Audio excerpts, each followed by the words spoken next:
Hi, this is Luke Johnson from Noetic, the intelligent social media platform. Go download it for your iPhone and Android devices, or you can go over to noetic.app to create an account.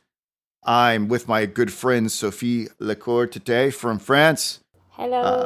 Uh, hello, hello. Bonjour, right? Bonjour is hello. Bonjour. Um, my French is amazing. Um, Sophie directed my attention to Notes from the Underground or Notes from Underground, or I even heard that its first translation was called Letters from the Underworld or something like that, which was interesting. So we're going to be talking about some Dostoevsky today. Sophie and I have talked about Dostoevsky before. We did was it The Dream of the Ridiculous Man some Yes. many moons ago, and it was a very rewarding experience. I highly suggest checking that out. I want to give a shout out to this educational app that I've been using a lot. A lot of my commentary today is the result of being able to consume via audio uh, uh, scholarly journals using this app called VoiceStream. And I think for anyone who's an audio learner out there, you should check it out. And I made some recordings that pair well with what we're going to be talking about today. Sophie, I don't know if you've ever read these. They're really fascinating, but in Dostoevsky's journals, I found his comments on his Pushkin address and the Pushkin address as well that will be relevant to some of the themes that we talk about in Notes from the Underground. Have you ever read his Pushkin address? Yes, I've listened to you reading it actually. Wasn't it great? Not my Yeah. reading so much, but the Pushkin address, yeah. And it was funny that you found that Macron quoted this Yeah. speech. Yeah. There's an article out there. I may have it in my notes, but Emmanuel Macron quotes from the Pushkin speech. Is that right? Yes. Yes. Yeah. So we're gonna get into it. I think Sophie and I gravitate towards Dostoevsky because we both have a love for existentialism, and that's Dostoevsky is sort of a natural outgrowth if you have that inclination. Um, I'll say a little bit about this book, Notes from the Underground, before we get into it. Something I didn't know, which I guess is common knowledge to anyone who has been paying attention to Dostoevsky, is that I didn't realize that in his early years he was kind of radicalized as a socialist. I didn't realize he went through such a personal evolution of intellectual thought throughout his lifetime, and it got him in some trouble, and he was imprisoned in the Peter and Paul I guess prison or castle or wherever they called it in Russia. And Sophie, did you know this, that he actually underwent a mock execution? Had you ever heard that before? Yes, he talks about it a lot. Well, he talks about this theme of the execution in The Idiot. And so it's something which had a big impact on him. Well, that was news to me. I don't know why I just discovered it now, but apparently he was sentenced to death for his publishing of socialist materials. And right at the last minute, there were, I guess, multiple groups. They were going to execute them in waves at the firing squad. And I think he was, and right at the last minute, these czars sent a messenger saying that the execution was off. And then after that, Dostoevsky went to Siberia, where he encountered a lot of the peasant Russian people in the prison camp there. And while everybody else was going mad from this mock execution and the hard labor in the prison camp, Dostoevsky turned inward and ultimately ended up becoming an existentialist Christian, I guess, and writing The Brothers Karamazov and Notes from the Underground and a variety of other brilliant works. So being imprisoned in Siberia was sort of the necessary catalyst for him to shed his socialism. So Could I bring some nuance to please. To what you just said? Actually, I don't think he was really a socialist, but he was. What would you call him? Well, he was maybe a humanitarian. He cared about the poor people and social justice, but maybe he was not believing in all the socialist system of thought, but he was participating to discussions with socialist groups, and that does not mean that he was convinced by everything in socialism. I think that's an important nuance to bring out. I hadn't looked too much into his the finer points of his ideology before the prison Siberia experience. All I knew is that he was kind of running in those circles, but how much he actually professed, I'll leave that to someone like Sophie, who's more knowledgeable to let you know about. The second thing is the second nuance I wanted to bring is actually described is in this book of Shestov, The Philosophy of Tragedy, about Dostoevsky and Nietzsche, and he talks about how Dostoevsky stopped believing in the ideals of his youth, this humanitarianism, and actually it's because of a deep existential despair. So it was his experience of the prison in Siberia made him lose hope in what he believed in before, and that's why he became the man from the Notes from the Underground after this experience, and he finally said what this experience created in him via this book. Yeah, I think it's important to realize, though, too, that, and we'll talk about this, it's one of the points I wanted to discuss, is that he doesn't remain frozen as the underground man. We see a further personal evolutionary development. And it's debatable whether or not this is a good trajectory that he went on as he progresses from Notes from the Underground into other modes of thinking. But I've done most of the talking so far, so I want to cede the microphone to Sophie for our first discussion point. You mentioned, before we went live, you mentioned that you wanted to bring in this text called The Wall. Could you educate me and the listeners a little bit about this text and why you thought it was relevant to Notes from the Underground? No, it's not a text. It's actually a part from Notes from the Underground. Oh, I'm sorry. There is a paragraph in which Dostoevsky talks about a wall, and the wall means the laws of nature and the condition of earthly existence. And there are two ways of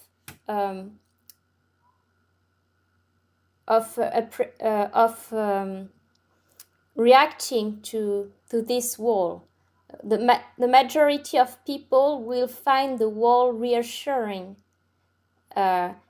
They will be a bit like Stoicists who accept the constraints of existence and try to organize their life in order to maximize their happiness. So, sorry, there is a loud noise because a neighbor is using. Is mowing his lawn or something? He's doing some using it's okay.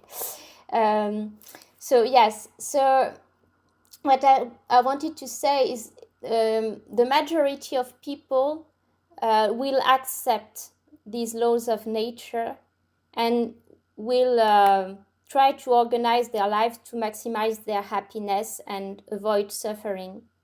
And they will try to rationalize their life in a little bit like, a Korean in I don't know if you've heard this conflict between the characters of Antigone and Creon in the theater In the piece. in the Greek tragedy, yeah. Yes, from Jean Anouilh, not the original one, but from Jean Anouilh, who is a more French writer.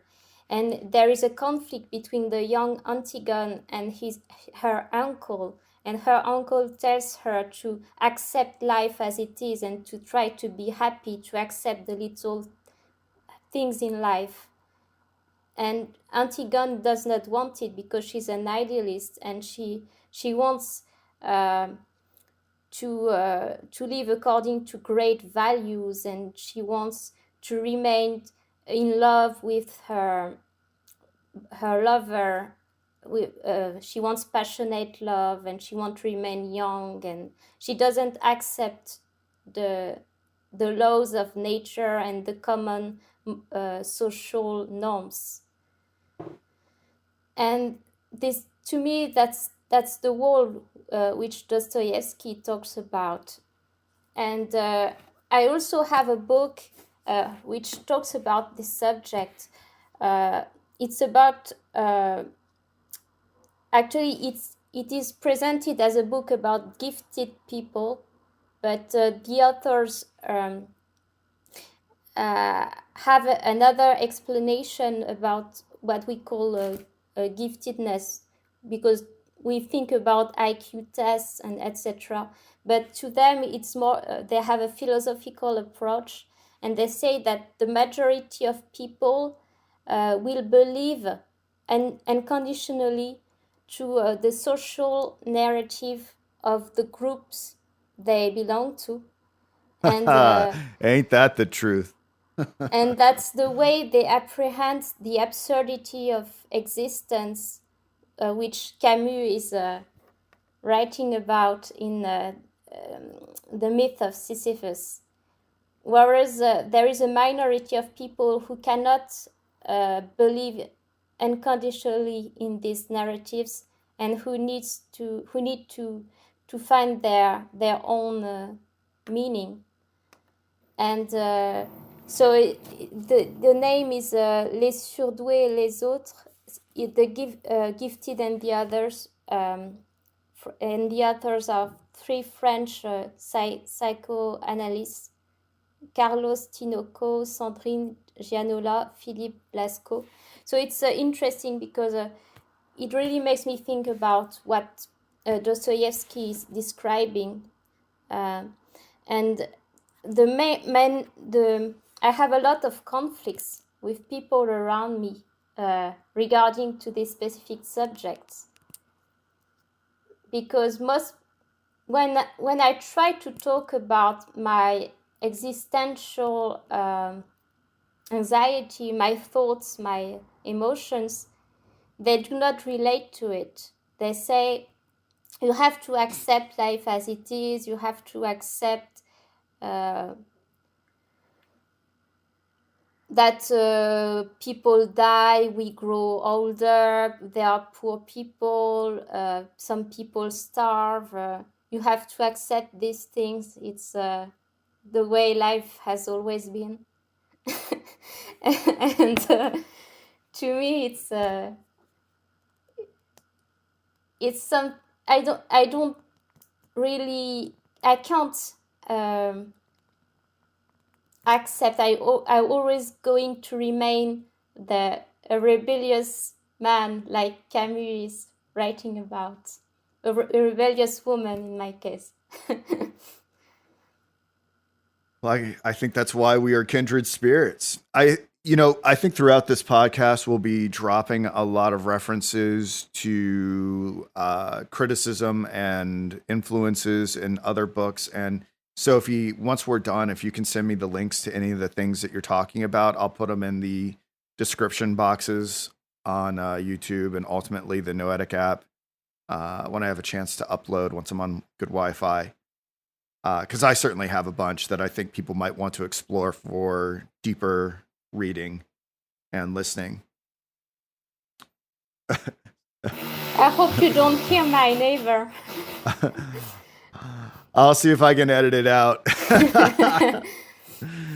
I don't know what he's a weed eater. We'll see. Well, do you mind if I move on to the next point here? Okay. All right. So, one of the things I think that's important to know when you are reading Notes from the Underground is you have to kind of understand that it's a bit of a reactionary text, which I did not understand prior to doing this research. There was I don't know if you knew this, Sophie, but there was a wildly popular propaganda book that, from what I understand, it's not written very well. I didn't have a chance to read it, but it's called "What Is to Be Done" in 1863, and it's by, and forgive me if I brutalize this Russian, Nikolai Chernyshevsky. Had you ever heard of this text, Sophie? No. Well, it was so popular that it really did prime a lot of the Russian mind for the acceptance of the communist Bolshevik revolution. Lenin himself claimed to have read it like 5 times in a summer, and then he went on, in honor of this text, he went on to write his own book called "What Is to Be Done." And in the plot, Vera Pavlovna, the chief character, escapes an arranged marriage in search of economic independence. The novel advocates socialist cooperatives oriented toward industrial production.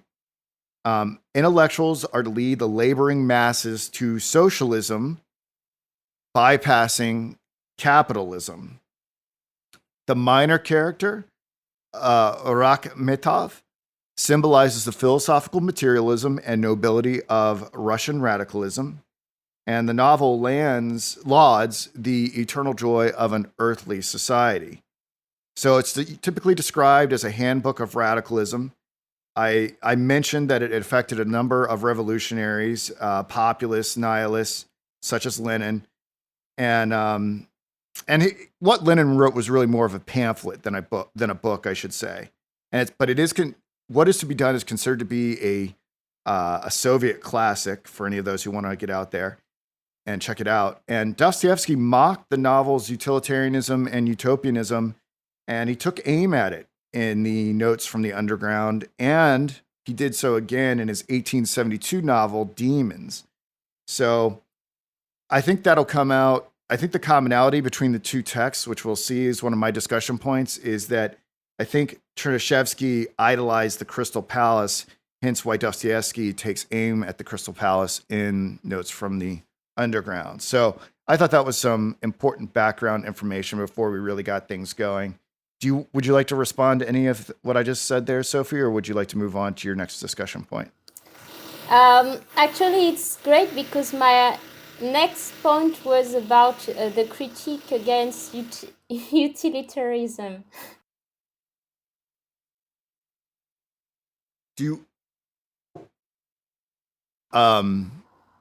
Yeah, so why don't you go ahead and make that point? There is a specific paragraph in which Dostoevsky is comparing men with piano keys. And this whole paragraph makes me think about Brave New World, the book by Aldous Huxley, which we studied together before. And it's about understanding how human beings work in order to control them, to rationalize everything. So it's about, some people believe that human beings are like robots, and that they have no free will, that they are controlled by their biology. And so they are building artificial intelligence in this framework of thought that they believe that what they are building is similar to how human beings work. So it's a materialist system of thought, which and Dostoevsky actually prophesized this. He thought that there will be a time in history in which we will try to understand how human beings think, and the discipline of neurology, what we call also the, is it the same in English, NBIC? Well, I think we would call it, I mean, we have a lot of different names, I think, for subdivisions of neurology, whether it's neuroscience or, if we want to get into more philosophical aspects of it, we're talking about determinism from a neurological point of view. But yeah, I mean, I think that the general idea was there was this unbounding confidence that because of so much success of the Enlightenment and the scientific paradigm, that everything in the universe would be reduced to either mathematical laws or laws of reason that could define all of existence, and therefore make man's future completely predictable and manageable, which would fit in nicely with any sort of socialist paradigm that's into sort of planning out the life of the individual. And I think Dostoevsky, like you said, could see the writing on the wall and was interested in rebelling against it. Now, he's not exactly critiquing those things outright in Notes from the Underground. He's merely asserting his ability to be irrational. He'd rather be irrational and assert his will than to conform with this definition of rationality, which I think we have to ask ourselves is such a project truly rational in and of itself? We have pretty limited boundaries for understanding what rationality is. Yes, and I found it's NBIC. It's nanotechnology, biotechnology, information technology, and cognitive science. So it's we got those in America. We got those. Yes, and these people they have a materialist system of thought, and people who are materialists, they do not believe in the existence of the spirit and the soul. They think we are only a biological organism.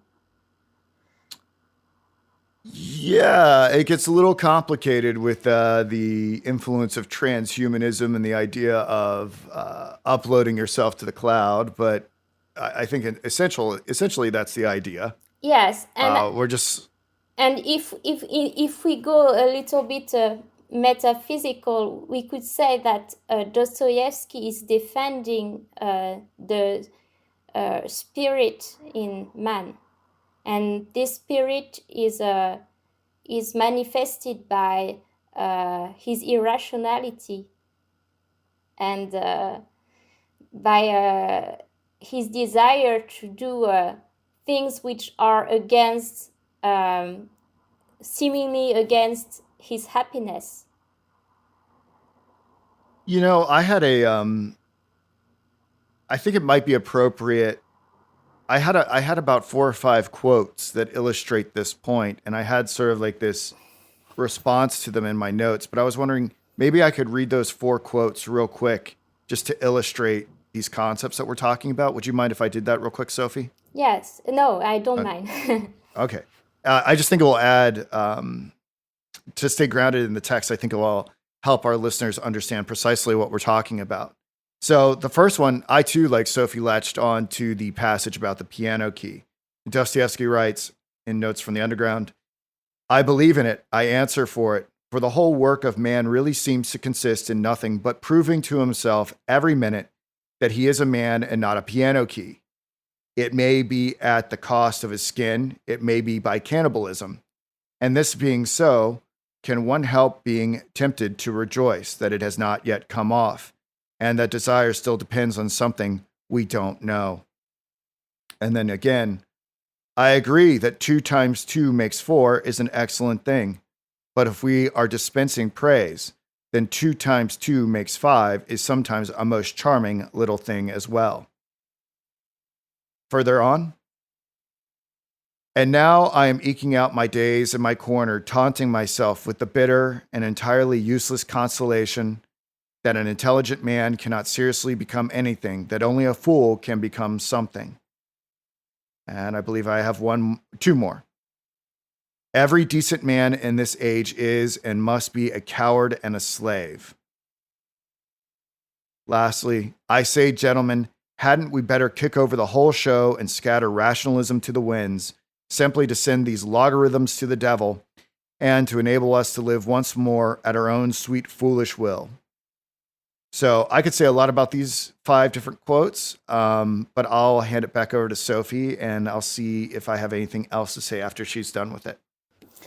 Yes, so the consequence of imagining human beings as machines is that you like you said, it leads to utilitarianism, trying to organize society in order to maximize the happiness of people. And so the socialist worldview is that we should organize society, and it considers that human beings a bit like objects, a bit like the video games, The Sims. You try to make them eat, to make them sleep, to provide for their needs, to make sure their needs are met, so they will be happy. And it is this kind of view of human beings, and but it's there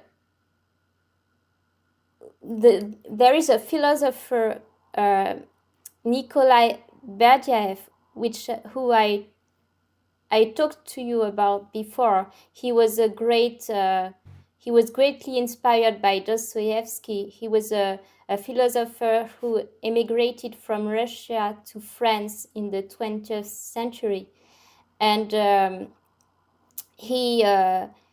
his whole philosophical work maintain a very important theme in his philosophical work is objectivation, and it's how we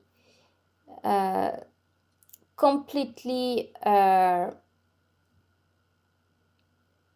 deny any value to subjectivity. And we do this about ourselves and about other people, about the world around us, the animals, the plants that we consider as resources. And we consider that we are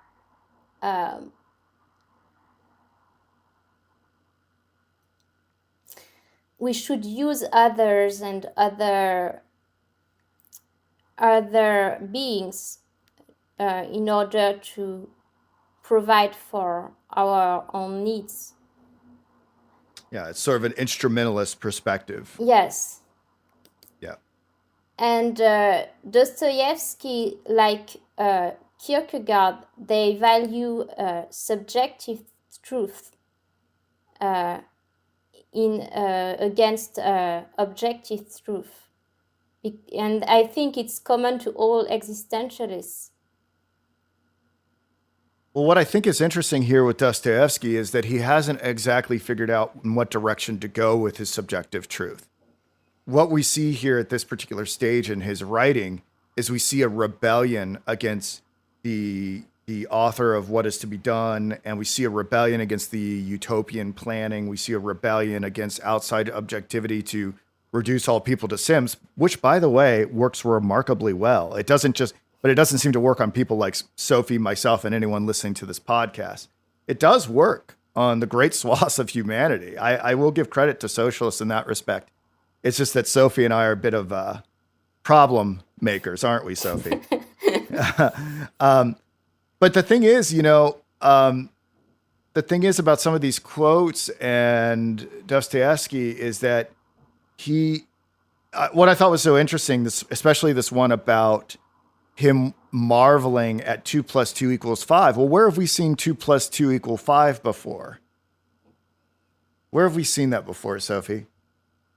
I think many authors. Well, we saw it in 1984, right? We have the so it's interesting. Yes. Orwell seems to be borrowing this concept of 2 + 2 = 5 from Dostoevsky, or Dostoevsky says 2 × 2 = 5. But in the Orwellian context, the state is actually trying to mold everybody into a sense of non-logic, to distort their sense of reality so much that they're introduced into a hyper reality where nothing makes sense. And in the hyper reality where nothing makes sense, their minds are putty in the hands of whoever chooses to mold them. Conversely, in what Dostoevsky is saying here, marveling at 2 + 2 = 5 or 2 × 2 = 5, he sees that as a form of liberation from the insane rationalism that has been imposed upon the fundamentally irrational character of man. Now, had I written Notes from the Underground, I would have critiqued the whole rational project from the outset as not being rational on so many grounds. But Dostoevsky doesn't seem to be preoccupied with that so much here. Or maybe he is. Do you want to say something about that, Sophie? No, what I wanted to say is that if we think about more a metaphysical viewpoint again, you talked about hyper reality.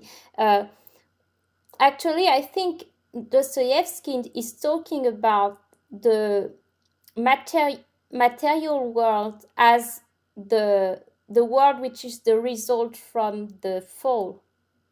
We studied the ridiculous man before, and the world in which of daily reality, the material world with its very rigid physical laws, is the world in which most people believe they live in, and they are not thinking about the existence of other levels of reality. And maybe the rebellion of the ridiculous man is that also maybe he refused to live in this constricted and restricted level of reality. Yeah, I mean, we see that. I mean, we see the underground man, who, interestingly enough, is the same age as me. He's 40 years old, which, so I have this weird experience. A lot of books I read these days, I feel like I'm merging with them. But I guess this character's 40 years old, and he figures it all out.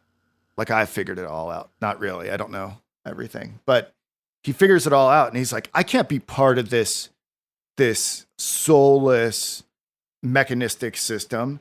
Only a coward and a slave could be a part of this system. So he's like trapped in this paradox where he's so intelligent and can see the master plan, but can't actually enter into anything. So I have to paraphrase it. I've got it somewhere in my memory bank, something to the effect that he's like a really intelligent like bug or something like that. Like he wishes that he could almost just be an insect, but he's cursed because he has this ability to comprehend the system as well. And so he's kind of stuck between two realms of living in this higher level of thought and being reduced to base animality. Many people can get along in that system because they never emerge from their base animality or are reduced back to it as the result of social levers and control. So I thought that was interesting. Yes, another theme I will talk about is related to his extreme. How do you pronounce it in English? Lucidity. Yeah, that's how you say it. Yeah. Lucidity, and which is very uncommon, and I think that's why he. Some people experience this. They have this ability to live like on a higher plane of reality, but they are still forced to live in the lower reality as well, and it's not easy to manage this. And also there is I don't know if I think it's in this book as well. Yes, it's in Notes from the Underground. There is a part in which he says that sometimes he envisions the sublime and beautiful, so the higher level of realities, and just after he has these grand thoughts and visions, he's doing something very base, and as a reaction of as if his animal side is reacting, is trying to compensate for his spiritual his focus on the spiritual level. Well, yeah. But I mean, I think even, I think part of the fruit that is born as the result of being trapped in this antinomy of being forced within an animalistic system, yet apprehending a more metaphysical realm, if we want to call it that, is that this creates such torment and suffering that it ultimately yields a desire to take rest in God, which I'm trying to recall how much God talk we get in Notes from the Underground, or if we're getting kind of an earlier existential stage. It seems like there's not as much God talk, but at the same time, it is this feeling of alienation that leads to this creative genius that is Dostoevsky. It is because people like you and me and people who are listening to this podcast right now feel so incongruent with the mechanistic system that is so damn rational that they actually produce rebellious works of genius, wouldn't you say? Yes, I think Dostoevsky and also Kafka, they imagine their works actually describe more today's society than their own, and what they wrote is truer today than it was during their lifetimes. Well, it's so it's who knows what they would even be. Actually, yeah, I mean, Dostoevsky hadn't even seen Marx yet, Yes. Like, so Dostoevsky's writing this in the 1860s, and then Marx comes along, and then you have the entire Soviet experiment, and now I guess you're kind of having a rebirth of Dostoevskyism, if that's a word. He seems to have a renewed following now because so many people have recognized the pitfalls of central planning as he anticipated them. Yes, I think actually the problem is different now. It's not really socialism, which is the cause of this alienation today. I think it's more actually it's more capitalism and the financial system, which is which is alienating people.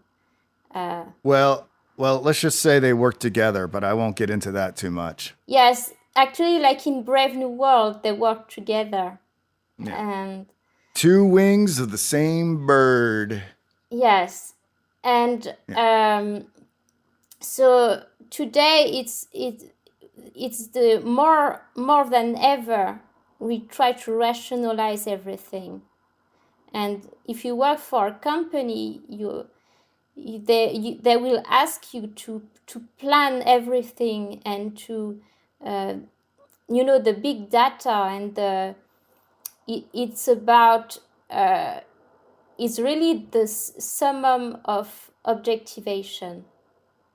Is really about thinking about numbers instead of the reality. We are living in a world of numbers and statistics, and we care more about these figures than what they represent. I think I saw a quote from I haven't fact checked it, but someone had a meme this morning. I think it was a Stalin quote. I fact checked this. I don't know if this is true. You know, memes can be sometimes misinfo, but I think the quote had Stalin saying, "The death of one person is a tragedy. The death of 100,000 people is a statistic." And actually, we talked about Carl Jung, but he talked about this too. And one of the women who worked with him, her name was I don't know why I don't have her name, because I know her books very well.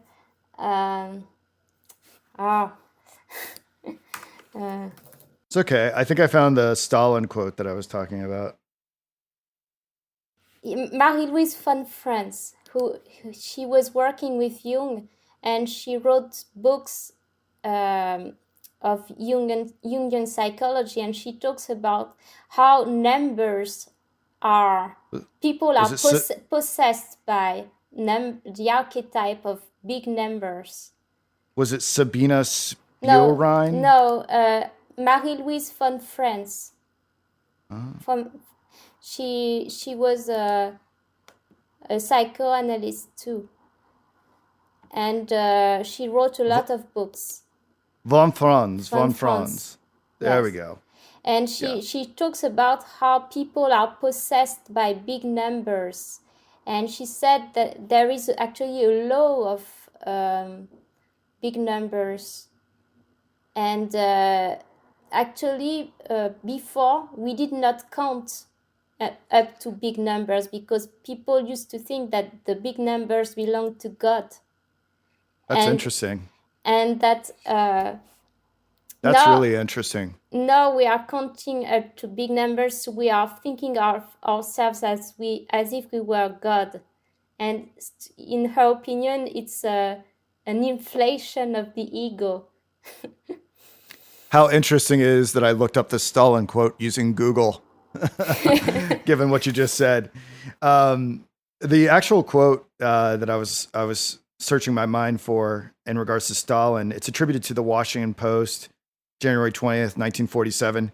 "If only one man dies of hunger, that is a tragedy. If millions die, that is only statistics." Yes. So Stalin did say it. So it's really the problem of our society today, more than ever, more than more than in the two previous centuries. We are considering everything as numbers. It's an excellent point. It makes me think about the movie The Matrix, when the characters see the world with as binary code. Yeah, I think the Matrix is one of those movies that has a lot of people interested. right now.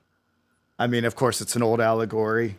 I always recommend the animated version of Plato's The Allegory of the Cave, which you can find on YouTube. I usually introduce people to these concepts via that. Sophie, I need to get a cup of water real quick. Would you mind initiating our next discussion point while I just get my water? So I can stop talking. No. Keep talking. Keep talking. I just need to get my water real quick. Okay. I'm gonna just hand it to you. I gotta get my water. My I'll be right back. Okay.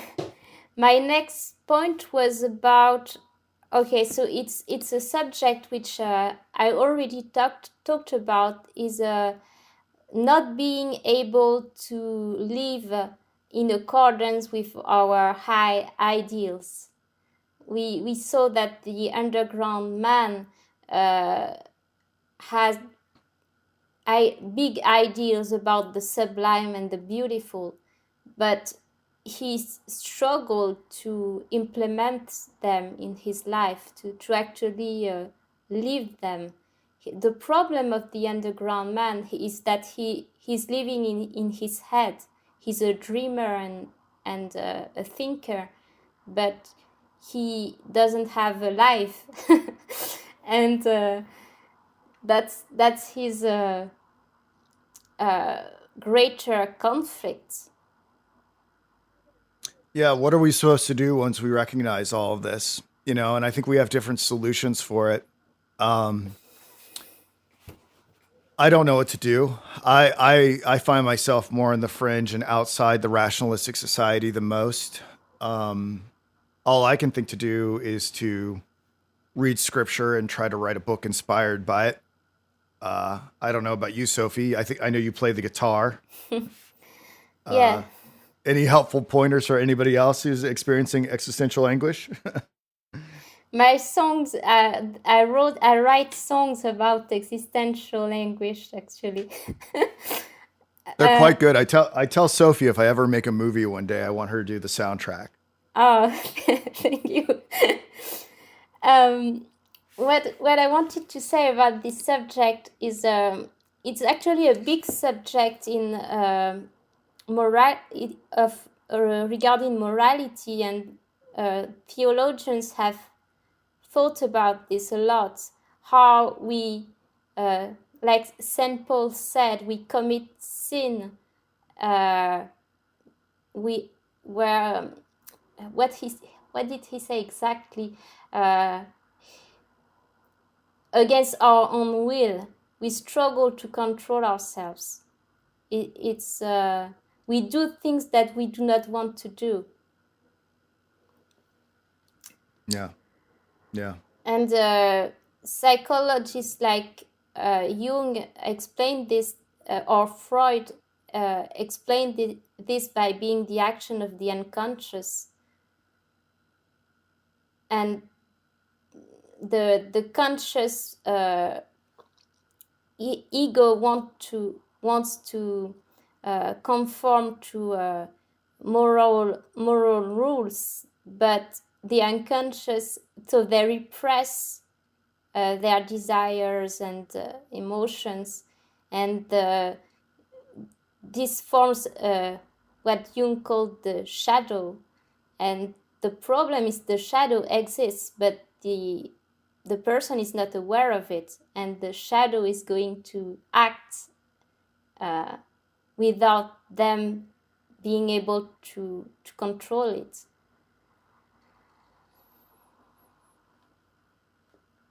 Right.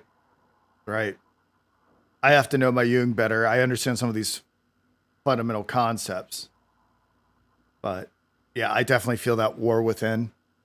And I think with the underground man, I mean, I think we could say that his unconscious thoughts are allowed to permeate more to the surface, given us his liberation from the society at large. But yes. How does that turn into action? The underground, yes. The underground. Yeah, I mean, I think we see that he's impotent in a lot of ways. He can't really fully manifest himself. Actually, I think the underground man is actually the shadow of his society. He himself is the shadow. And like we saw the movie Joker recently, which was very successful, and he's also a shadow figure. He represents what society does not want to see, the part of ourselves which we repress.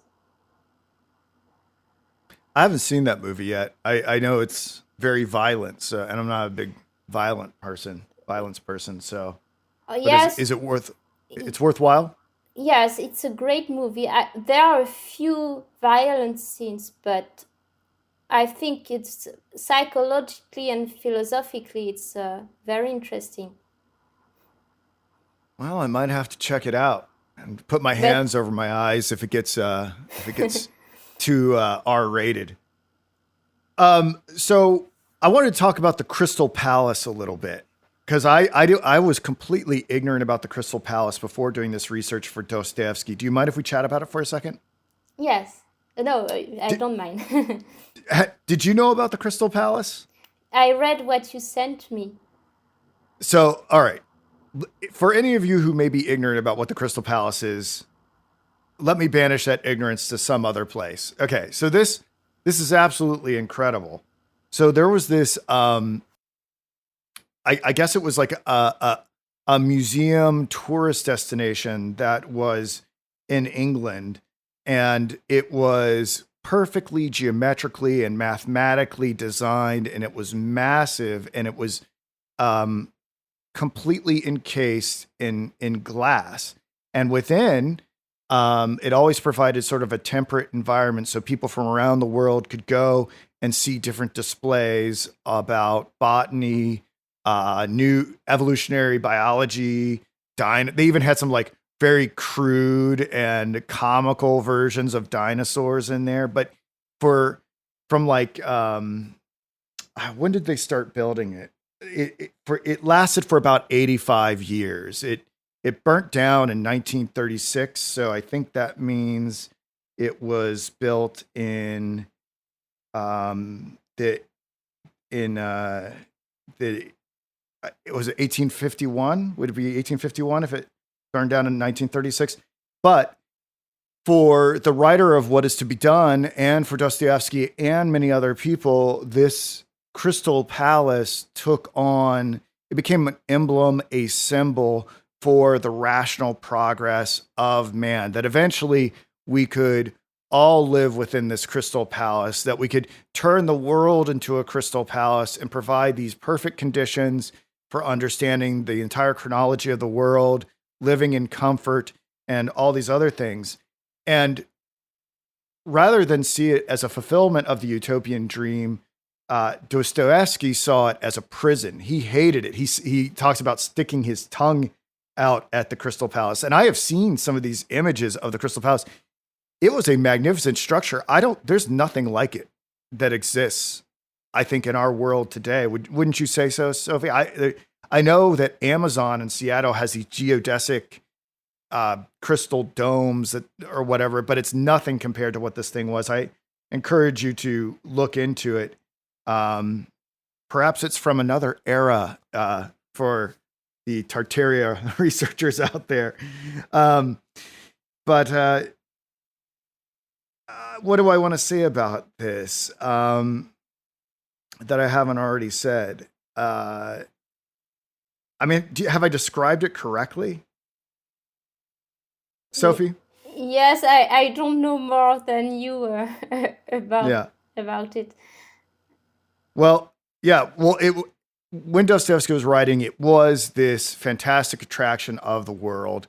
And I just think it's incredibly ironic that it burnt down.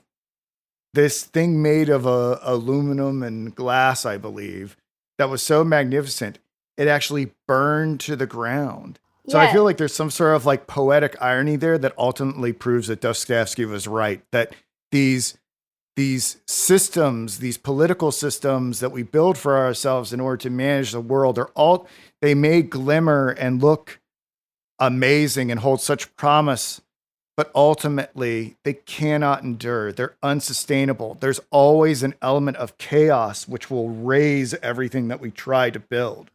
And you Yeah, can't control. They could do all these things, but they couldn't control something as elemental as a fire.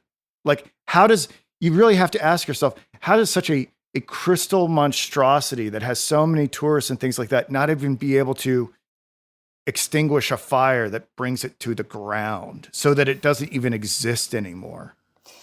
yes, but at the same time, you can think about the uh, Cathedral of Notre Dame, which burnt last year. Not entirely, but the the top of it, and it's a religious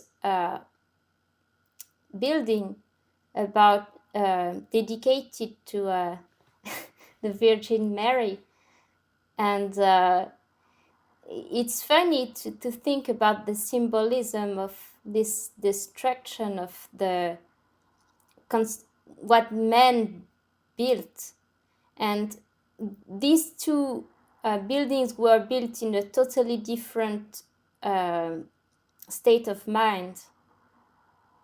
And I think I'm not sure, because maybe some of the people who built Notre Dame did this only for money. It's possible, or because they were poor and they were constrained to do this. But I think that at this period of time, most people were very they were very they have a how do you say this in English?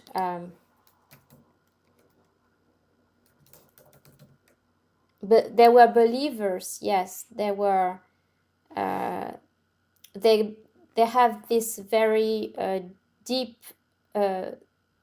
faith in God, and so they did not build this cathedral like we build a building today, or like people who built the Crystal Palace. So even if we rebuild the cathedral, it will not be the same, because the people who will build it, they will not have this faith, and the result will not be the same, because I hold this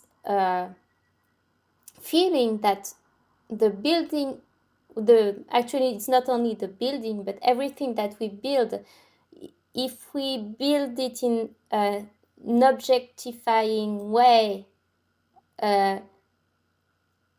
it becomes an object. But if we build it with our soul, then the building or the object is being is going to retain a bit of our soul in it. So some people have very big emotional reactions when they enter into a beautiful church.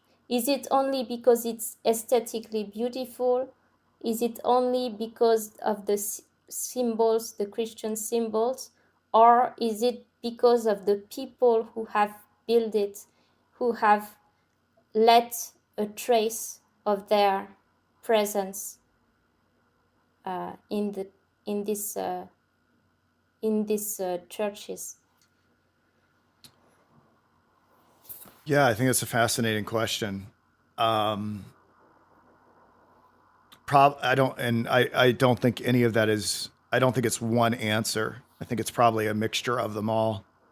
I haven't been to a lot of cathedrals, just a handful. And I think for me, it's just, it's the same sort of awe that I get from uh, a work of art. It's just kind of it's kind of spellbinding how the architecture was accomplished so long ago, when so much of modernity can't seem to manufacture anything close to that. Like we don't have, it's like you were saying, like if they build Notre Dame back, it probably won't look anything like the old Notre Dame, It'll look like something else. but that dovetails to another point that we'll get to a little bit later in our discussion. I don't mean for it to be a reactionary point, but I think it's something we need to look at. I wanted to talk a little bit more about Dostoevsky's identification with the underground man. But something we do need to address is that Dostoevsky, before doing my research, I didn't know this, but Dostoevsky was anti-Catholic, anti-Protestant, and some say anti-Semitic. And I've got some resources that we can look into to take a look at that. He had a very unusual understanding of how God was to be interacted with here on Earth that was very much blended with Russian nationalism. But we'll take a look at that in a second. I do not really agree with this, but I don't agree with it either. I'm saying I think we would be doing our listeners a disservice if we didn't, this is part of Dostoevsky, and to not acknowledge it, I think would be dishonest. Yes, but do you want to talk about that right now? Because I can jump to that, and I just wanted to. Yes, I think it's a superficial understanding of Dostoevsky's faith, because yes, he criticized other Christian denominations, but I don't think his faith is so much related to nationalism. I wouldn't agree with this. Well, I've got some sauce on that, and here's what I would say. Here's what I would say. I think Dostoevsky's personal faith was connected to a form of Russian nationalism. Does that mean it holds? So I'm a Protestant. Does it offend me that Dostoevsky is anti-Protestant? Absolutely not. I read people who have differing points of view all the time. Do I still get something out of Dostoevsky? I certainly do. Would I still recommend Dostoevsky to a Catholic or a Jew? Of course I would. Because if we are to go around and only listen to people who completely share our ideological worldview, there would be no great writers, artists, painters, musicians, or anyone to learn from. Everyone would have some moral failing of their time. I guess the expression I use is eat the meat and spit out the bones. And I have to say, having recorded his Pushkin speech and understanding a little bit about this Russian messianism, I'm not saying I agree with it, but I'm more sympathetic to it now than before I even started researching it. I'm not going to go and become Eastern Orthodox or Russian Orthodox or whatever, but I think it's worth hearing out. So that's all I'll say about it. Yes. I may actually have a lot more to say about it, but that's all I'll say about it right now. Yes, I just wanted to say that maybe it's his persona, like Jung would call it the persona. It's the belief he claimed he has. He claimed that his belief in this this kind of Russian Orthodox nationalism, like you said, but his religious experience is not really consistent with this. So it goes really deeper than this. It is really deep. It's a fascinating area for research, and I couldn't even explore it to the fullest extent that I wanted to. Yes. It's his social character who professes this, but he's actually a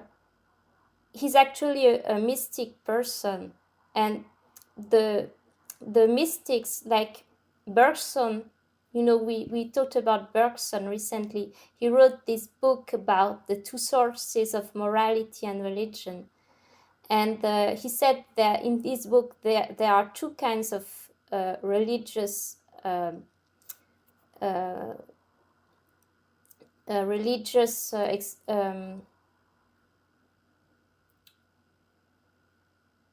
there are two kinds of being a religious person. There are two ways of being a religious person. The majority of people, religion will be a social thing. He calls this the closed religion as opposed to open religion, and it's for the majority of people, religion will be a system of thoughts and a list of rules of morality, and it's more a social organization and a philosophy which restricts thinking. And in order to give meaning to people's life and to make them behave in ways which are going to help the society to function well. If you read the Jewish law, you're going to see very practical rules which are more related to social everyday life than to the religious experience. It's going to be more related to social norms than to spiritual experience. And I think Dostoevsky has, and Bergson describes another kind of religious attitude, which is the attitude of the mystics, which they are very open-minded. They don't try to define what they believe in restricted ways, and it's more about the experience of God. And when we look at the mystics from the different religions, what they describe is actually very similar. I would not disagree. I think it's really just a question about the role of mysticism within authentic religious practice, and what we mean by mysticism, which would be a whole other conversation. Well, yes. And I wouldn't be able to even scrape the surface of what mystical thought even is. I know that there is mystical thought within branches of Christianity. There's mystical thoughts within Islam. Obviously, there's mysticism everywhere. Yes. I think the question is that I think as well intentioned as it may be, and I don't know. I have not really thought seriously about this question. Is mysticism contra the teachings of Jesus Christ in the Bible? And that's how I distinguish whether or not it ought to be something to be engaged with. But that's who I am as a Bible-believing Christian these days. Yes, I said this regarding Dostoevsky because I think he has these two sides within himself. And the nationalist Orthodox Christian, maybe he's a closed religion. I don't know if it's translated like this in English, but the first type of religious attitude described by Bergson. And he has also a mystical experience at the same time, and which may contradict his other side. Right. Well, we'll get into that someday. We'll have to find a text about mysticism because, I mean, there's obviously the question of like, are receiving revelations from God, or dreams, or prophecies, do these fall underneath the mystical categories? I mean, these things obviously happen within the Bible. Is practicing the Kabbalah, is this mysticism? Is our tarot cards mysticism. So it's a big question. I want to get into this Russian messianism. I want to say that I don't think that we can identify Dostoevsky with the underground man. This seems to be someone who is arrested in their psychological progression, who is perhaps nihilistic and has not embraced the truth of Jesus Christ yet and accepted all of humanity in universal brotherhood, which I think is going to be a big part of his Russian nationalism and his feelings about what the church ought to look like. So I would say this underground man has psychological development still to go, and this isn't who Dostoevsky is. This is a part of Dostoevsky, but the true Dostoevsky, I think we're going to get into here. Yes, Shestov would not agree with you. Who would not agree with me? Shestov. I don't know who that is, so it doesn't offend me. It's the book I talked about before, The Philosophy of Tragedy. He was a Russian philosopher who also emigrated from Russia in the 20th century. And so how does Shestov refute what I just said? In his opinion, the faith of Dostoevsky was much more fragile than what he proclaimed in his books. And he identified more with the nihilistic characters than with the Christian saints, like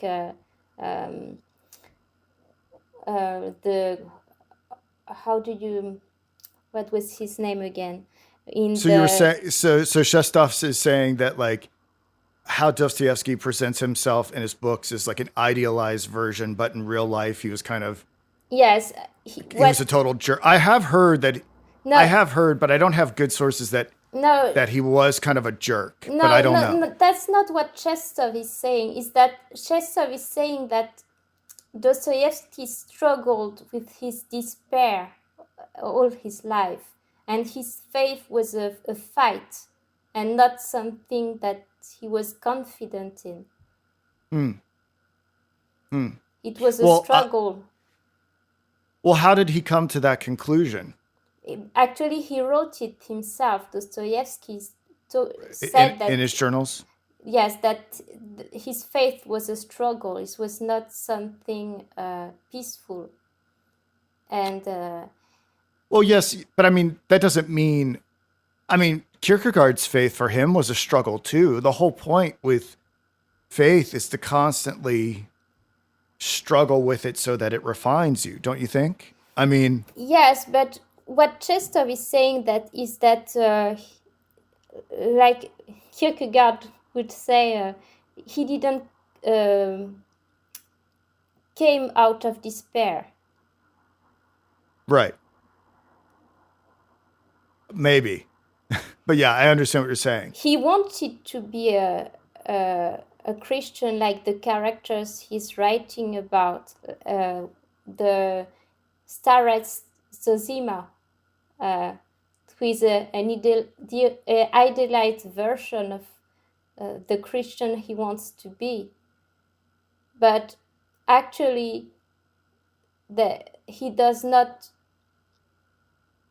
He relates more to the characters of, for instance, Ivan Karamazov, who is an atheist,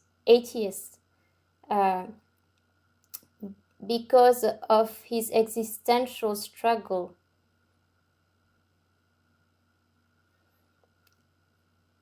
Yeah, I have to, now you've got me questioning it. So I've got to, let's maybe revisit that in light of some things I want to just bring out here, if that's okay. Okay. So I broached the subject earlier. One of the themes I wanted to talk about what exactly was Dostoevsky's point of view. For the sake of argument, if he's not the underground man, Sophie's making the argument that he identifies more with it. I'm saying that was an arrested psychological state before he entered into his Christian faith. And let me just pull. I've got some I've got some research here that I want to bring to light. I've already talked about how the time in Siberia and the mock execution kind of put the fear of God into him, and these working with these peasants actually kind of showed him a different path. He and I've got a quote. I do actually have a quote here from Shestov from the article that Sophie brought to my attention that stuck out to me. The experience of waiting for execution in the fortress of St. Peter and St. Paul, arrived at the Semyonovsky Square to be shot, reprieved only moments before the gun was fired, had a lifelong impact on Dostoevsky's imagination. In 1873, he wrote in his diary, "The sentence of death by shooting, which was read to each of us beforehand, had been read in all seriousness.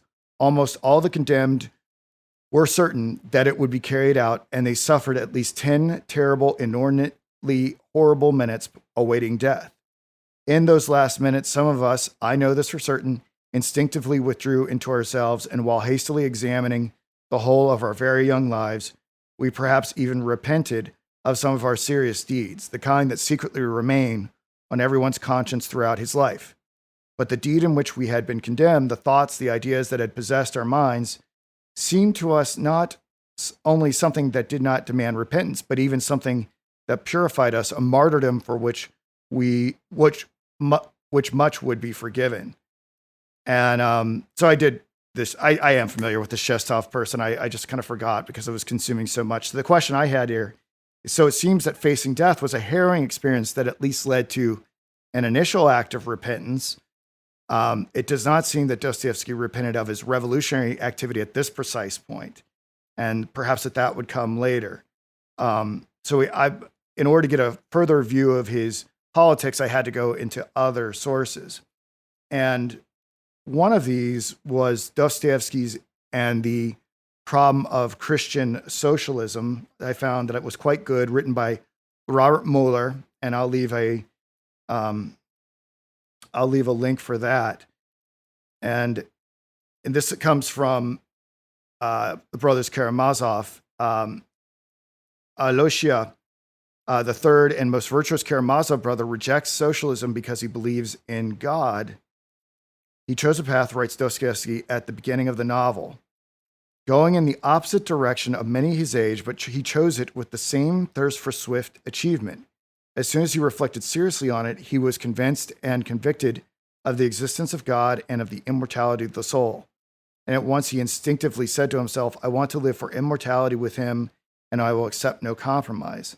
In the same way, if he had decided that God and immortality did not exist, he would at once have become an atheist and socialist. For socialism is not merely the labor question, but it is before all things the atheistic question. The question of the form taken by atheism today is the question of the Tower of Babel built without God, not to mount to heaven from earth, but to set up heaven on earth. So my understanding of this is that Dostoevsky, he has an even more biting quote. He says, "We are not particularly afraid of all these socialists, anarchists, atheists, and revolutionists. We keep watch on them and follow all of their doings, but there are a few peculiar men among them who believe in God and are Christians, but are at the same time socialists. Those are the people we are most afraid of. The Christian who's a socialist is to be dreaded far more than the socialist who's an atheist." I'm just going to say this, and I'm going to let Sophie weigh in. The sense that I'm getting from all of this here is that socialism in and of itself is a repeat of the heretical attempt in order to either storm heaven or bring heaven down to earth. And someone who identifies themselves as a Christian socialist, and I know this is going to get Sophie kind of flabbergasted, is ultimately providing moral cover for people who are coming with these utopic ideas in order to transform the earth. It's like pushing God's hand to do something that he was going to do in his own unfolding plan of existence.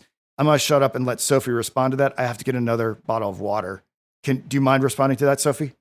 Well, actually, I think it's more complicated than this, but I think the kind of Christian we are talking about are maybe like Tolstoy, or, Tolstoy was a Christian anarchist, and he he wanted to he was preoccupied by the issues of social justice, but at the same time his Christian faith was had a big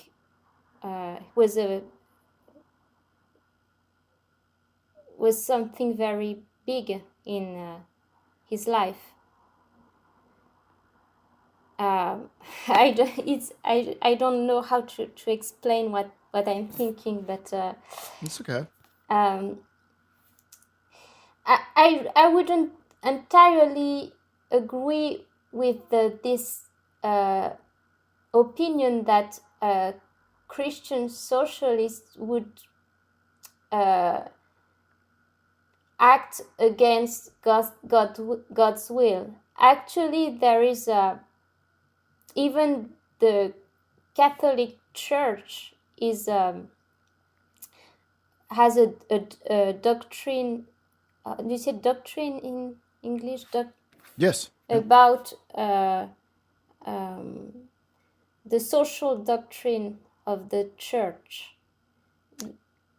And that's part of the reason why Dostoevsky doesn't like the Catholic Church, because he sees the Catholic Church as essentially Christian socialism writ large, and ultimately it culminates in a form of atheism. I've got quotes on that a little bit later, but that's part of his problem with the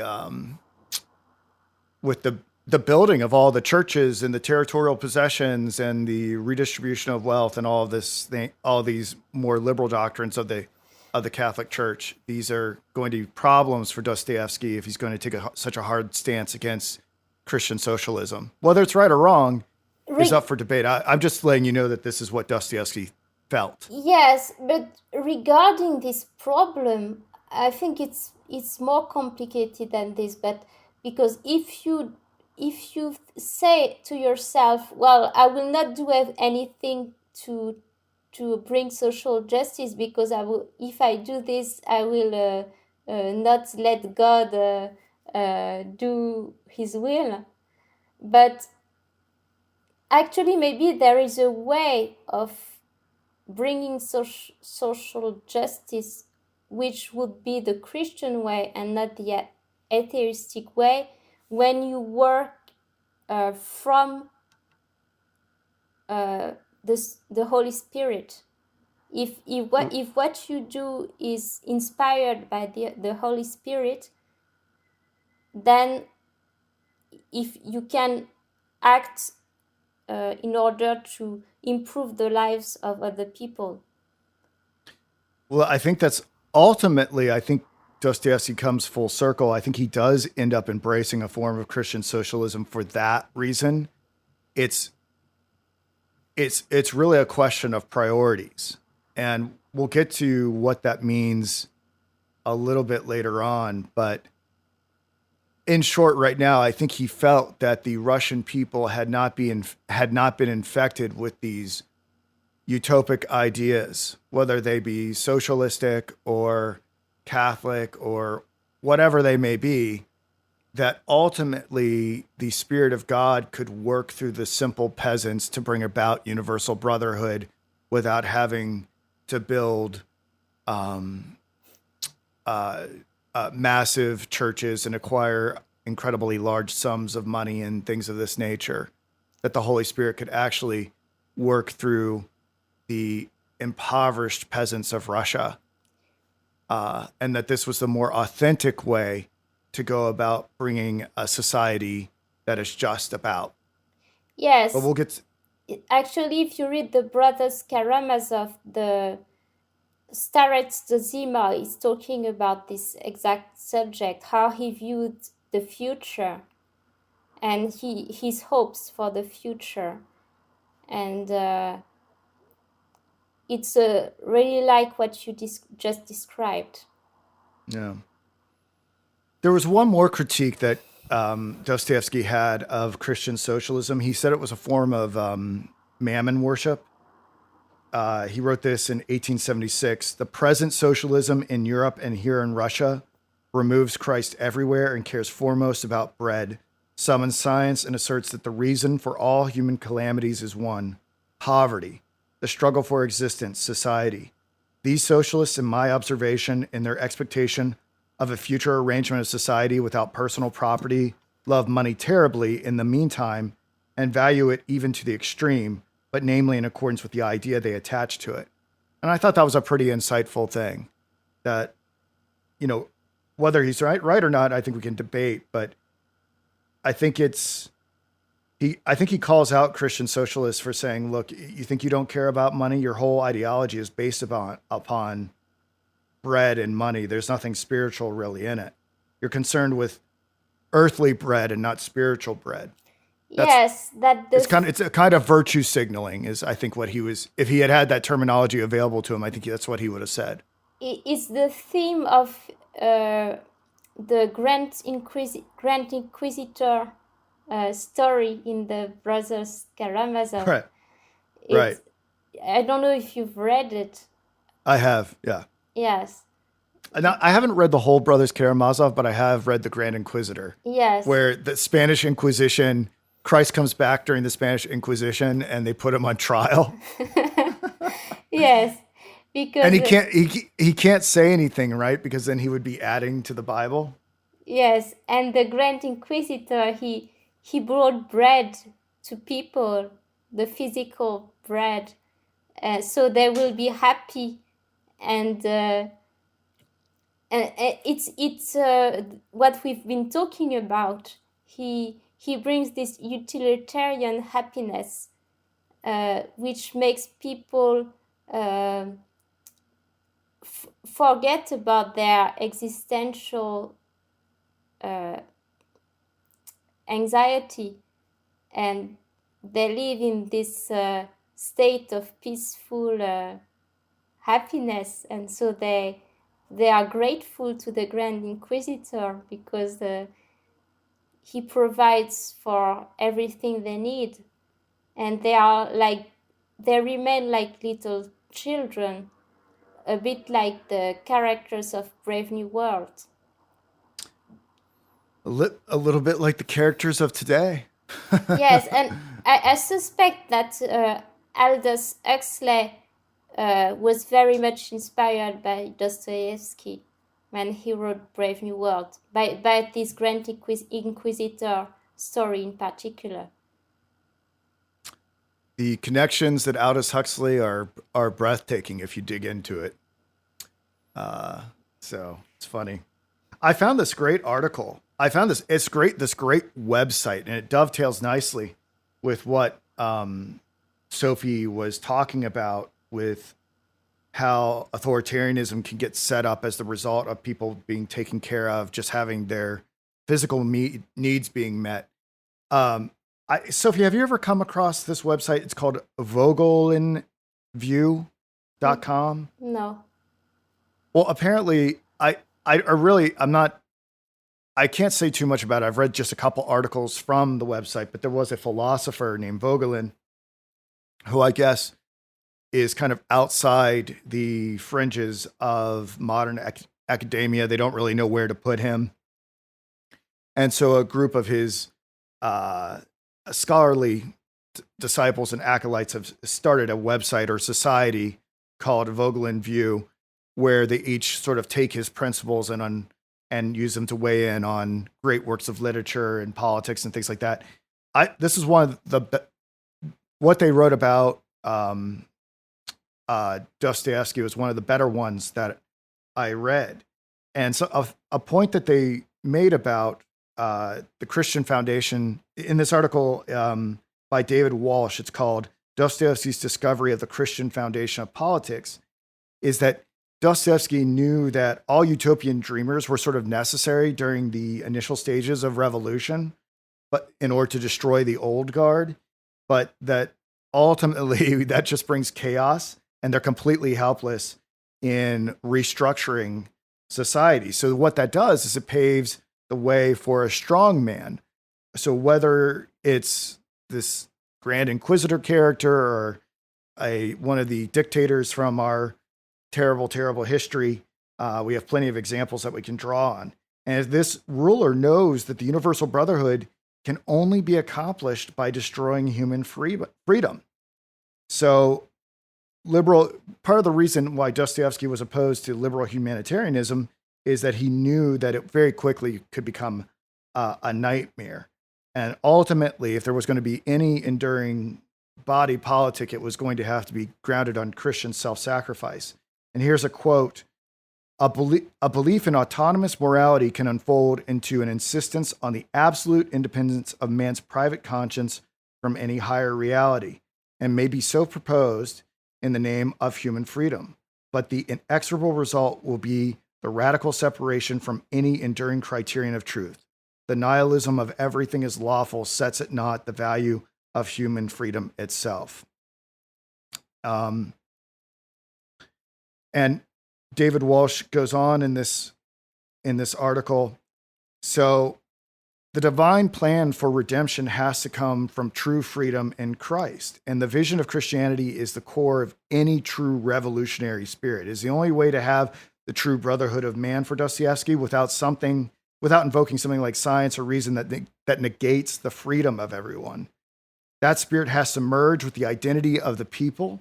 And as we will see, Dostoevsky believes that has happened best in Russia. I've alluded to that earlier. The socio-political foundation is there. Without the transformative effect of Christianity, it is impossible to create an enduring political structure.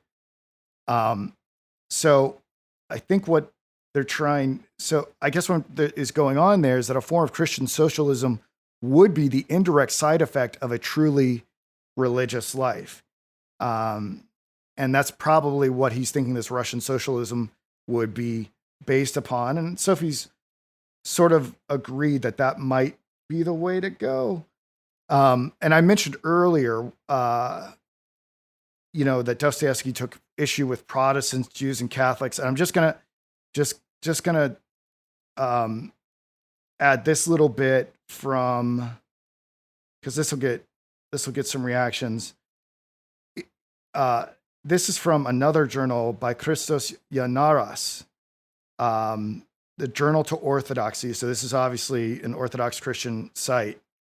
This is from the brothers Karamazov, a quote: "That is where atheism comes from Catholicism. Atheism began in the first place with the Roman Catholics themselves. Could they ever have taken themselves seriously? It took root through the abhorrence people felt for them. Rome has proclaimed a Christ who has fallen for Satan's third temptation. It is proclaimed that Christ cannot reign without an earthly kingdom. It is as if Catholicism had proclaimed the Antichrist, and that is what has destroyed the West. The Pope has seized territory sitting on an earthly throne, and with a sword in his hand. Nothing has changed. There are only more lies, deceit, fanaticism. They have manipulated the people's honest, most just, most pure, most ardent feelings. They have betrayed everything for worthless earthly power. Is this not a teaching of the Antichrist? Atheism was inevitable after this, and socialism is the offspring and essence of Catholicism. Atheism, its brother, came from disappointment, usurping the lost moral authority of religion to save humanity, not through Christ, but by force. Socialism is also freedom through force and union through blood and the sword. In the West, there is no church at all, only clergy and magnificent church architecture. Denominations try to aspire to the virtues of the state that swallows them up. This is what I think has happened to the Lutheran countries, but in Rome, the state replaced the church 1,000 years ago. I think with the issue with Protestantism is that people like me are just constantly protesting against systems, and we're always embracing individualism. We don't actually enact the Christian love. And the anti-Semite objection to Dostoevsky, the best that I could find is that he employed a number of stereotypes throughout his writings that a lot of Jews don't enjoy, but it was nothing as systematic as his critique of Catholicism, socialism, and Christian socialism. So I'll stop there and let Sophie respond, because that was a lot for me to read and comment on. I've already heard his opinion about Catholicism through the character of Prince Mishkin in The Idiot. I think the problem Orthodox Christians may have regarding Protestant Reformed Christianity is also about the loss of symbolism, the loss of the sense of the sacred, because the Orthodox Christians have icons, and their liturgy is very well organized with a lot of symbolism. So the icons, for them, it's not. The Protestants would say that it's how do you say this? It'd be I think for us, I don't know. Idolatry. Yeah, I don't know much about Eastern Orthodox. I have some friends who are Eastern Orthodox. They're mostly online, who are very, very smart, and I respect them from an apologetic standpoint. But I've yet to be convinced to become Orthodox, because it seems very obvious to me that this is like a religious tinderbox here. I'm not here to like criticize all these different religions. I'm here to talk about Dostoevsky. But if I were to turn this around on Dostoevsky, I'd be like, yo, the Eastern Orthodox thing, what to you seems like an icon, from us from the outside, that it seems like idolatry. Yes, I've read a lot from Orthodox Christianity recently, because I've read from Dostoevsky and Berdyaev, and also Paul Evdokimov, who is also an Orthodox Russian Orthodox Christian who emigrated to France in the 20th century, and I really love his books. I started with Dostoevsky and the Problem of Evil, so it's Paul Evdokimov, and it's a very fascinating book about the problem of evil, and how Dostoevsky's thought about this. And I've read some of his other books in which he talks about Orthodox Christianity in general. And what I wanted to say that I attended actually 2 divine liturgies. That's what they call their masses in Orthodox Church, because I discovered that there was a small Orthodox community just next where I live, it's just a street very near where I live. So I was curious, and I during the week for Christian unity, I attended one of their celebration, their liturgy, and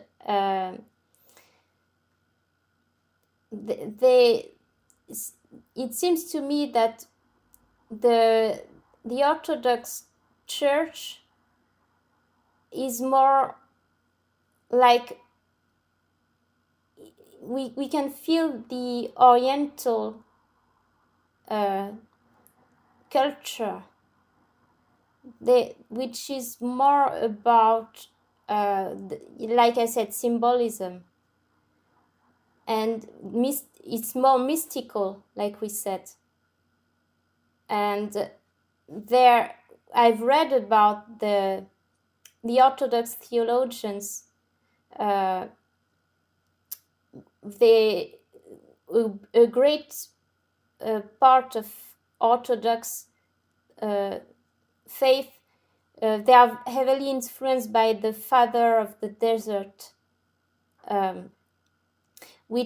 who were Christians who, when the Roman Empire accepted Christianity, some Christians before Christians were persecuted by the Roman Empire, and when finally they accepted Christian, they stopped persecuting them.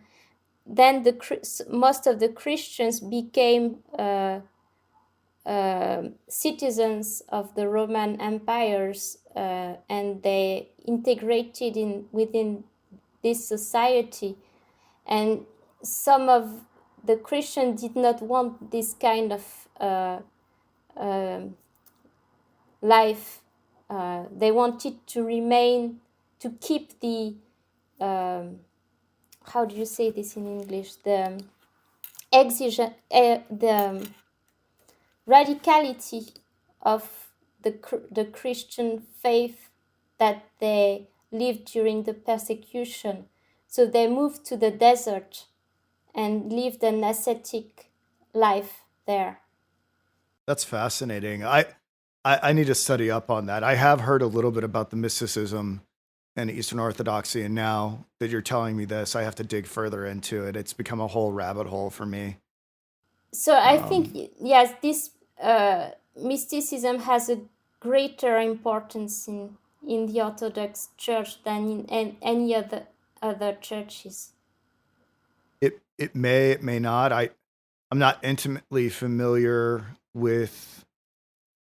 Again, it gets back to our conversation about how do we define mysticism, you know? And they give much more importance to the Holy Spirit than in the other denominations. Well, in the Protestantism, we've got some in America. We've got some church congregations that are heavily reliant on the Holy Spirit. I guess they would call them charismatic evangelicals. Yes, and there's a variety. We have a lot of interesting varieties of manifestations of that religious experience. Yes, but it's very different from Orthodox Christianity. I know. I'm just saying there are. Look, there's a bigger. We need to find something. We need to find like an article or a book about mysticism, because I've never really done any serious study of it. I've read a book about the Orthodox Christian mysticism, so I know the history of it. Yeah. Well, you'll have to send me whatever you've got, so I can dig into it some more. I had one more thing to add to this conversation, and it came from this great article. I only took 2 paragraphs from it, but it's relevant to this conversation. And I think I need to go eat lunch and work on the farm, and we'll call it a day shortly after this discussion, unless Sophie has something else she wants to say. But there was this article called Dostoevsky's Russian God, Russian Attitude Toward Faith and Christianity by George Barros. And I got this from providencemag.com. This, again, very well written. And I just have 2 quotes from this I'd like to read real quick. Analysis of Dostoevsky's Demons and the Brothers Karamazov indicates that Dostoevsky's concept of Russian God is a uniquely Russian entity that diverges from biblically orthodox conceptions of God and faith. Underpinned by Russian nationalism, anti-Westernism, and Russian imperial doctrine, Dostoevsky's Russian God notion emphasizes tribalism over Christian theological orthodoxy, and is a footnote in the long history of state manipulation of religion in Russia. Dostoevsky helps readers understand the complex relationship between Russian nationalism and Russian orthodoxy, because his Russian God concept is underpinned by Imperial Russia's official nationality, doctrine, and sobernos. Official nationality was the Russian Empire's main ideological doctrine during the reigns of Tsars Nicholas I and Alexander III. It combined 3 elements, Russian orthodoxy, Russian nationality, and autocracy, into a single conservative Russian imperial ideology that called for Russification, Pan-Slavism, and anti-Westernism. So it's remarkably complex. Obviously, you can go deeper into it. The Pushkin address helps a great deal. But in short, I think what you get from the Pushkin address and these other sources is that the idea that the Russian people, because they have been untouched by these different forms of socialism, have been exiled from and persecuted from the state. They themselves are ripe for the manifestation of the Holy Spirit to work through them in order to create a universal brotherhood of man that is more effective than Protestantism, Judaism, Catholicism. And ultimately, I think it's his belief, Dostoevsky, I think it's his belief, whether or not it's true or not. I mean, I'm going to leave this up for scholars and other people, that Christ is going to work through the Russian people. And I think that's Dostoevsky's view. But that obviously has problems. So that is probably the extent of my research on this subject. And I'll let Sophie land the plane. You can respond to that. You can, if there's anything that we didn't cover that you wanted to cover, feel free to bring it up right now. Yes, what you just read, I think there is some truth in it, but I think it's not subtle enough, I think. I wouldn't agree with this exactly. Yes, if we read what Dostoevsky wrote literally, we may understand this, but it goes deeper than this, I think. If you read his books, The Brother Karamazov, and read, for instance, the sermons of Starets Zosima, you may understand that it's more complicated than this. And I will defer to you. I am no Dostoevsky scholar. I learned more about Dostoevsky in the 2 weeks that I prepared for this conversation than I knew in my entire previous 39 years, 40 years. And Sophie's been studying Dostoevsky a lot longer than I have. I don't know where I fall on this. If there's Dostoevsky, after doing all this research and being so intimately familiar with the critical material, I'm probably more confused than when I entered into it.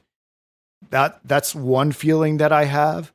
And then the other feeling I have is I do sort of understand his empathy and sympathy for the Russian people.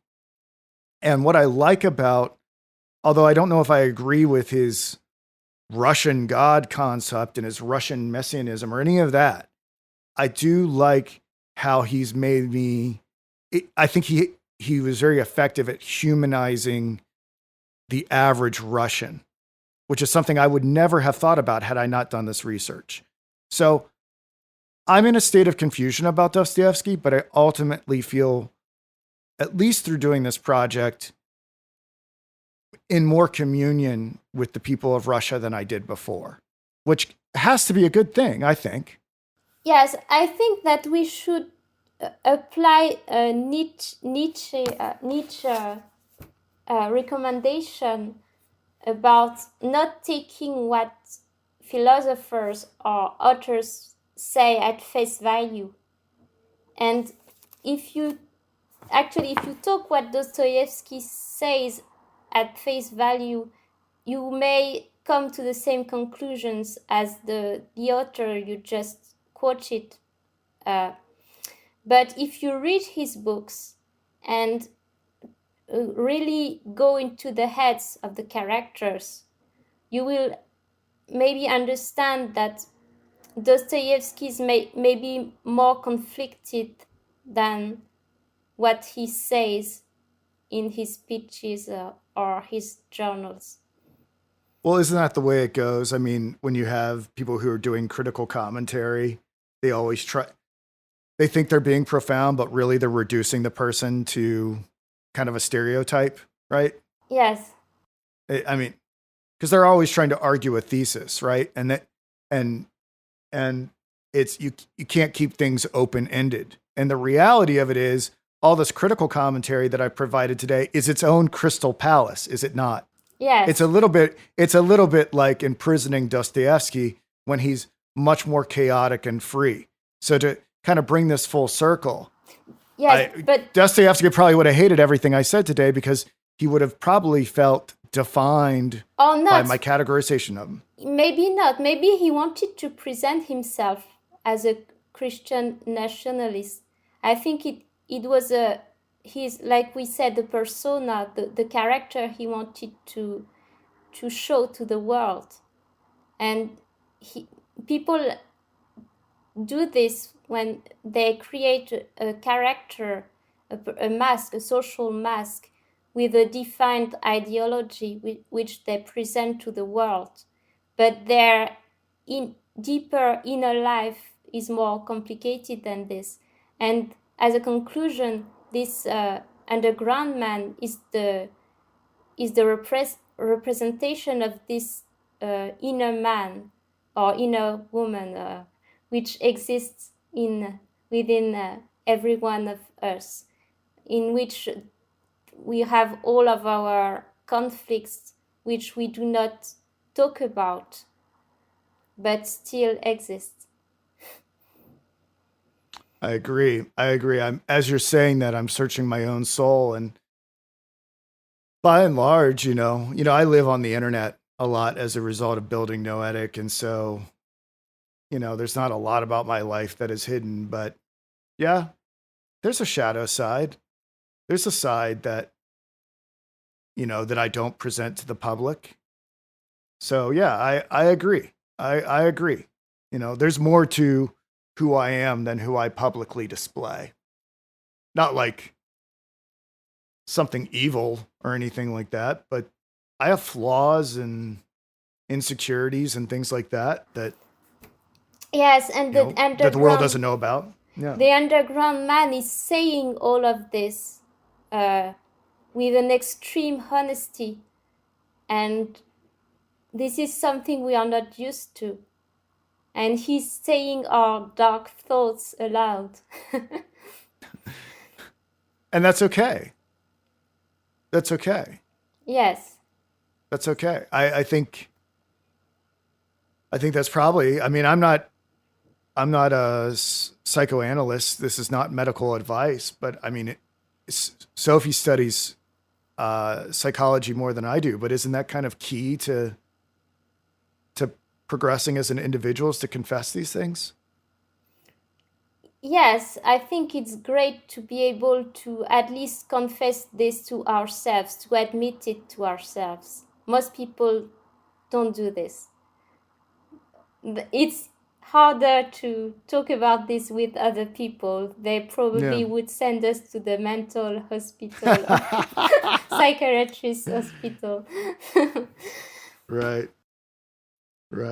Well, Sophie, that was a lovely chat that we had today, as always. And I want to thank you so much for your nuanced commentary throughout our discussion. And I guess we should probably bring this to a close. I've got some other responsibilities I need to attend to. And yeah, I'll try to have this edited and put up for everybody as soon as possible. Sophie, would you like to say anything else in closing? I had a great time talking about this with you. It was a very amazing moment. Yes, I love talking about it with you as well. And I know I brought up some hot button issues. I didn't mean to do that to stir the pot, but I really wanted to do it so that we see Dostoevsky for who he really is, and we have a broader understanding of who he is. And I haven't heard very many people talk about these aspects of him. I think he has experienced a bit of a renaissance in America. He's being integrated back into American curriculums, and these uncomfortable aspects of Dostoevsky, I don't think get talked about very much in my experience. I think there's an instinct to kind of sanitize the more provocative aspects of Dostoevsky to make him fit within a college course load. I think it's also due to, the famous psychologist Jordan Peterson, he talks about Dostoevsky. So maybe that's the reason why people talk more about him today. Oh, well, Jordan, if you're listening, give me a call. Drop me an email, philosophyluke@gmail.com. Look, Sophie and I would love to have you on the podcast. All right. Sophie, I'm going to bring this to a close. I'll talk to you soon, okay? Okay. Bye, everyone. Bye.